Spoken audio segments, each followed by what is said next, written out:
नमस्कार, सांकेतिक भाषा के इस बुलेटिन में आप सभी का स्वागत है। मैं हूं आपके साथ आरेंद्र। मेरे साथ है मेरी सांकेतिक भाषा की एंकर वीना सिंह। शुरुआत हेडलाइंस के साथ। प्रधानमंत्री नरेंद्र मोदी अमेरिका दौरे पर कई द्विपक्षीय और बहुपक्षीय बैठकों में होंगे शामिल। विदेश मंत्रालय ने बताया प्रधानमंत्री 6वें क्वाड शिखर सम्मेलन में लेंगे भाग। संयुक्त राष्ट्र महासभा में समिट ऑफ द फ्यूचर को करेंगे संबोधित। व्यापार और उद्योग जगत के नेताओं के साथ करेंगे बातचीत। जम्मू कश्मीर में दूसरे चरण के लिए तेज हुआ प्रचार। प्रधानमंत्री नरेंद्र मोदी ने श्रीनगर और कटरा में जनसभा को किया संबोधित। परिवारवाद पर साधा निशाना। कहा कांग्रेस ने जमहूरियत और कश्मीरियत दोनों को रौंदा। कांग्रेस ने भी जम्मू कश्मीर चुनाव में झोंकी अपनी पूरी ताकत।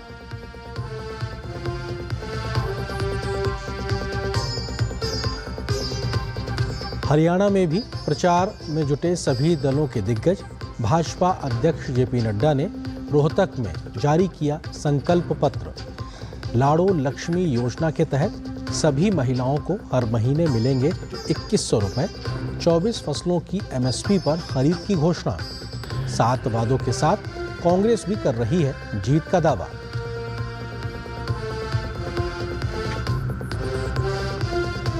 उपराष्ट्रपति जगदीप धनखड़ ने विदेश में जाकर देश की आलोचना करने वालों पर साधा निशाना। संसद भवन परिसर में कॉन्क्लेव को संबोधित करते हुए कहा, विदेश जाने पर हर भारतीय होता है देश का एम्बेसडर, लेकिन कुछ लोग अमेरिका में बनाते हैं नैरेटिव।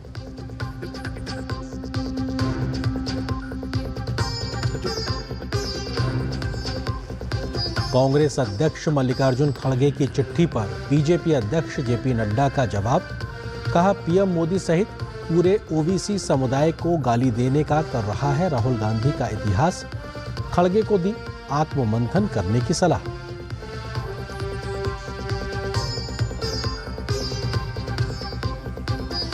भारत और बांग्लादेश के बीच सीरीज का पहला टेस्ट आज से चेन्नई में हुआ शुरू।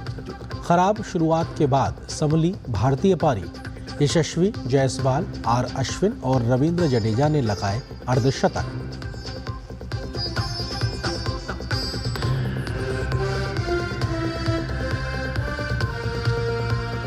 खबरें अब विस्तार से। प्रधानमंत्री नरेंद्र मोदी 21 से 23 सितंबर तक अमेरिका की यात्रा पर रहेंगे। उनकी यात्रा के बारे में जानकारी देते हुए विदेश सचिव विक्रम मिस्री ने बताया कि यात्रा के दौरान प्रधानमंत्री विदेशी साझेदारों, प्रवासी भारतीयों और उद्योग जगत के कई दिग्गजों से मुलाकात करेंगे। Prime Minister will be visiting the US from the 21st to the 23rd of September. This visit combines many aspects. It has a very important bilateral aspect to it, a very important plurilateral aspect to it, and an equally important multilateral aspect to it. There will be interaction with a variety of foreign partners at the level of the Prime Minister. There will be interaction with the large Indian diaspora in the US, and there will be engagement with a host of business and industry leaders, amongst others. प्रधानमंत्री नरेंद्र मोदी ने श्रीनगर में एक जनसभा को संबोधित किया। परिवारवाद पर निशाना साधते हुए प्रधानमंत्री ने कहा, जम्मू कश्मीर की बर्बादी के लिए 3 खानदान जिम्मेदार हैं। इनके राज में जम्मू कश्मीर के नौजवानों को पढ़ाई लिखाई से महरूम रखा गया। साथ ही प्रधानमंत्री ने कहा कि इन दलों ने सियासी दुकान चलाने के लिए नफरत का सामान बेचा है। अब यहां का हमारा नौजवान इनको चैलेंज कर रहा है। जिन नौजवानों के इन्होंने आगे नहीं बढ़ने दिया, वही नौजवान इनके खिलाफ मैदान में उतर आए हैं। साथियों, इन 3 खानदानों के राज में जम्मू कश्मीर के नौजवानों ने जो भोगा है, जो तकलीफ सही है, वो अक्सर बाहर नहीं आ पाता। आज वादी का जो नौजवान 20, 25, 30 साल का है, उनमें से कई पढ़ाई लिखाई से महरूम रह गए। बहुत सारे ऐसे हैं जिनको 10वीं, 12वीं या कॉलेज तक पहुंचने में देश के बाकी बच्चों से ज्यादा साल लगे। ये इसलिए नहीं हुआ कि जम्मू कश्मीर के हमारे नौजवान फेल हुए, बल्कि ये इसलिए हुआ क्योंकि कांग्रेस, एनसी और पीडीपी के 3 खानदान फेल हुए थे। इन्होंने अपनी सियासी दुकान चलाने के लिए दहाइयों तक नफरत का सामान बेचा है। कश्मीर में जो स्कूल जलाए गए, वो आग भी इनके नफरत के बाजार में ही बिकती थी।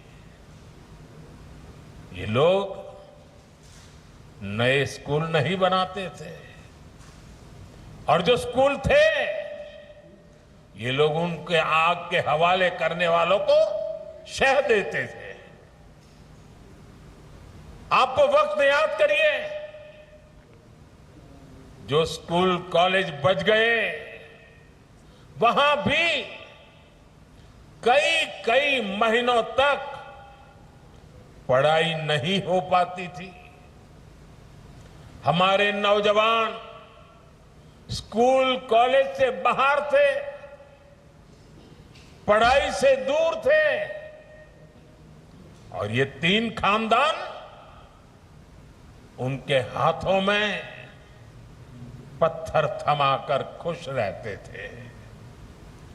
इन लोगों ने अपने फायदे के लिए हमारे बच्चों का फ्यूचर, उनका मुस्तकबिल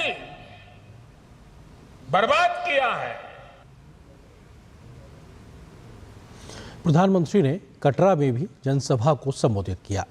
उन्होंने कांग्रेस पर भ्रष्टाचार और परिवारवाद का आरोप लगाया। प्रधानमंत्री ने कहा कि कांग्रेस ने हमेशा जनता और देश को अनदेखा किया है। आपको इन लोगों से सावधान रहना बहुत जरूरी है। साथियों, इसी नक्सली सोच के साथ कांग्रेस ने यहां डोगरा परंपरा पर भी हमला किया, अनाप शनाप लांछन लगाए। कांग्रेस का शाही परिवार देश का सबसे भ्रष्ट परिवार है। ये परिवार भारत में भ्रष्टाचार की कुरीति का जन्मदाता भी है और पोषक भी है। और इनकी हिम्मत देखिए, ये डोगरों की धरती पर आकर यहां के राज परिवार को भ्रष्ट कहते हैं। कांग्रेस के नेता ने डोगरा विरासत पर ये हमला जानबूझकर किया है। ये मोहब्बत की दुकान के नाम पर नफरत का सामान बेचने की उनकी पुरानी नीति है। जम्मू कश्मीर के राजौरी में कांग्रेस नेता सचिन पायलट ने कहा, राजौरी विधानसभा क्षेत्र से कांग्रेस पार्टी ने नौजवान को मौका दिया है और माहौल उनके पक्ष में है। भारी बहुमत के साथ कांग्रेस पार्टी यहां पर सरकार बनाएगी। जो माहौल है वो उनके पक्ष में है। कांग्रेस और अलायंस को जनता पसंद कर रही है और भारी बहुमत के साथ हम लोग यहाँ सरकार बनाएंगे। भाजपा के नेता अनुराग सिंह ठाकुर ने धारा 370 पर कांग्रेस नेशनल कॉन्फ्रेंस को और पाकिस्तान के एक जैसे रुख पर कटाक्ष किया है। उन्होंने कहा कि कांग्रेस नेता राहुल गांधी बेनकाब हो चुके हैं। धारा 370-35 से पे पाकिस्तान के रक्षा मंत्री का जो समर्थन कांग्रेस और नेशनल कॉन्फ्रेंस को मिला है, ये 140 करोड़ भारतीयों के सामने कांग्रेस पार्टी को एक बार फिर एक्सपोज करता है। कांग्रेस का चेहरा बेनकाब करता है और ये स्पष्ट दिखता है कि राहुल गांधी जी विदेशों में जाकर जो भारत विरोधी ताकतों के साथ खड़ा होते हैं, चाहे एयर स्ट्राइक हुई, सर्जिकल स्ट्राइक हुई, उस समय भी अपनी सेना के जवानों पर प्रश्न चिन्ह खड़ा किया तो कांग्रेस पार्टी के राहुल गांधी जी ने। कांग्रेस सांसद राहुल गांधी द्वारा अमेरिका दौरे के दौरान सिख समुदाय को लेकर दिए गए बयान के खिलाफ वाराणसी में बीजेपी कार्यकर्ताओं ने विरोध प्रदर्शन किया है। इस दौरान प्रदर्शनकारियों ने राहुल गांधी और कांग्रेस पार्टी के खिलाफ जमकर नारे लगाए। विरोध जुलूस जेपी मेहता कॉलेज से लेकर जिला मुख्यालय तक निकाला गया।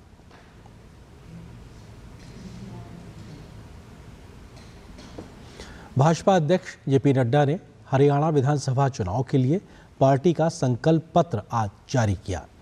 भाजपा के संकल्प पत्र में कई बड़े वायदे शामिल हैं।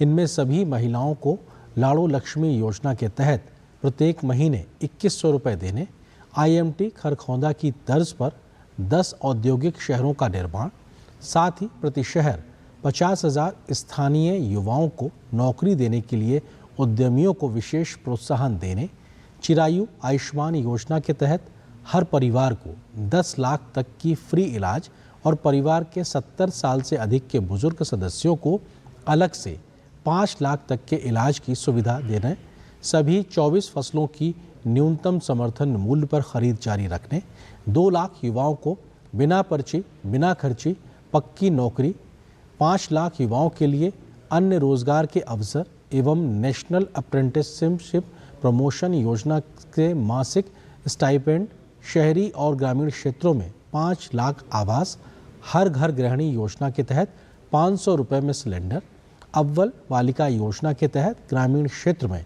कॉलेज जाने वाली प्रत्येक छात्रा को स्कूटी, छोटी पिछड़ी समाज की जातियों में जिसमें 36 बिरादरियों के लोग शामिल हैं के लिए पर्याप्त बजट के साथ अलग अलग कल्याण बोर्ड, भारत के किसी भी सरकारी कॉलेज से मेडिकल और इंजीनियरिंग पढ़ने वाले OBC एवं SC जातियों के हरियाणा के विद्यार्थियों को पूर्ण छात्रवृत्ति, सभी OBC वर्ग के उद्यमियों की मुद्रा योजना के अतिरिक्त 25 लाख रुपए तक के ऋण की गारंटी, हरियाणा सरकार द्वारा उठाने और DA और पेंशनों को जोड़ने वाले साइंटिफिक फार्मूले के आधार पर सभी सामाजिक मासिक पेंशनों में वृद्धि जैसे वादे शामिल किए गए हैं। Non stop Haryana. अब हमारे तरफ से तो गाड़ी चलती रहेगी, सिग्नल आप न डाउन करें इसकी चिंता आपको करनी पड़ेगी, हमारी गाड़ी बिना स्टॉप के चलती रहेगी। यह मैं आपसे निवेदन करने आया हूं और आपसे अपना लाइसेंस रिन्यू कराने के लिए आया हूं। पश्चिम बंगाल मेडिकल काउंसिल ने डॉक्टर संदीप घोष का रजिस्ट्रेशन कैंसिल कर दिया है। ध्यान रहे कि मेडिकल से जुड़े विभिन्न संगठनों ने डॉक्टर संदीप घोष के रजिस्ट्रेशन को कैंसिल करने की मांग की थी। इसे लेकर पश्चिम बंगाल मेडिकल काउंसिल ने डॉक्टर संदीप घोष से जवाब मांगा था। किसी भी तरह का जवाब नहीं मिलने की स्थिति में काउंसिल ने उनके रजिस्ट्रेशन को कैंसिल कर दिया है। प्रसार भारती के CEO गौरव द्विवेदी ने कहा है कि सार्वजनिक प्रसारणकर्ता के रूप में ये दूरदर्शन और रेडियो की संवैधानिक जिम्मेदारी भी है कि जनता तक प्रामाणिक खबरें और जानकारी मुहैया हो। संसद टीवी के 3 वर्ष पूरा होने के मौके पर आयोजित संसद टीवी के कॉन्क्लेव में लोकतंत्र में मीडिया और सार्वजनिक प्रसारक की भूमिका विषय पर आयोजित सत्र में प्रसार भारती के CEO ने कहा कि आज दूसरे चैनल भी कहते हैं कि दूरदर्शन और ऑल इंडिया रेडियो प्रामाणिक हैं और सही खबरें दिखाते हैं। उन्होंने कहा कि चैनलों की प्रतिस्पर्धा में ब्रेकिंग न्यूज़ की दौड़ है।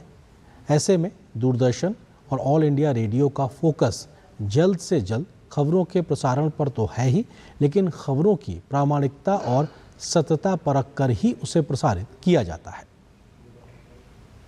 लोगों तक सही खबर, सही जानकारी विश्वसनीय रूप से, सही रूप से हम प्रस्तुत करें।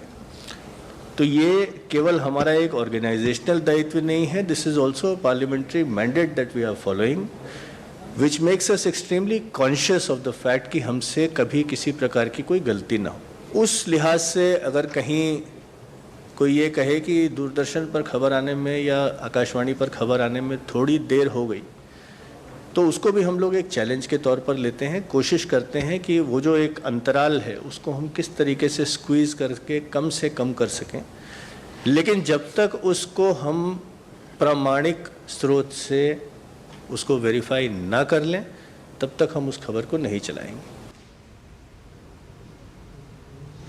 केंद्रीय स्वास्थ्य सचिव अपूर्व चंद्रा ने नई दिल्ली स्थित निर्माण भवन में एक पेड़ मां के नाम अभियान के तहत एक पेड़ लगाया।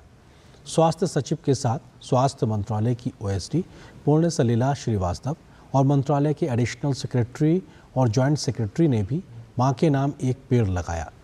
पीएम मोदी की पहल पर 5 जून से शुरू किए गए राष्ट्रव्यापी एक पेड़ मां के नाम अभियान के तहत ये पौधारोपण किया गया। इस मौके पर स्वास्थ्य मंत्रालय के अधिकारियों ने स्वच्छता अभियान के तहत सेल्फी पॉइंट पर सेल्फी भी ली। जो हमारा स्वास्थ्य मंत्रालय है उसमें स्वच्छता की प्लेज ली गई थी और सब लोगों ने उसमें स्वच्छता की प्लेज भी ली, जिसमें सब लोगों ने ये प्लेज लिया है कि हम लोग जो है 100 घंटे इसके ऊपर जो है स्वच्छता के ऊपर अपने हर महीने में काम करेंगे, तो और बाकी भी लोगों को इसमें जोड़ेंगे। और इसी के साथ आज जो है इसी श्रृंखला में आज एक पेड़ लगाया गया है माँ के नाम, जो कि आज सब अधिकारियों ने लगाया है, बाकी भी कर्मचारी वगैरह अपना जैसे जैसे होगा वो उसमें ये लगाएंगे। और हमें ये बहुत ही एक अच्छा एक कार्यक्रम है जिसमें पेड़ भी लगा रहे हैं, स्वच्छता भी हो रही है और इससे जो है ग्रीनरी और हर तरह का लाभ होगा। तो इस खबर के साथ सांकेतिक भाषा के इस बुलेटिन में बस इतना ही। मुझे और मेरी सहयोगी मीना सिंह को दीजिए अनुमति। नमस्कार।